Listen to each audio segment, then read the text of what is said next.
പാറു, നിന്റെ കളി കുറെ കൂടുന്നുണ്ട്. നിന്റെ വെള്ളച്ചില ആണുങ്ങളോട് എടുത്താ നീ പണി വാങ്ങും. ആരടാണ്? നീയാണോ?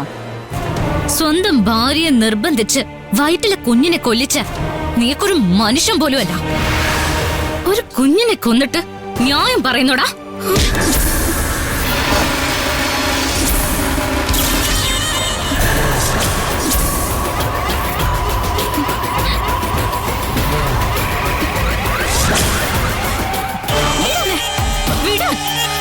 അങ്ങനെ വിടാൻ പറ്റുമോ? എന്റെ ജോലിക്കാരനെ തല്ലുമ്പോഴേ കയ്യും കെട്ടി നോക്കി നിന്ന യുവമാരനെ ബഹുമാനിക്കോ? ഇവർക്ക് ചോദിക്കാനും പറയാനും ആളുണ്ടെന്ന് കാണിക്കണ്ടേ? ഇവന്മാർ എന്ത് ചെറ്റത്തരം കാണിച്ചാലും അതിന്റെ പുറകിൽ താങ്ങായിട്ട് താനും ഉണ്ടാവുമല്ലോ.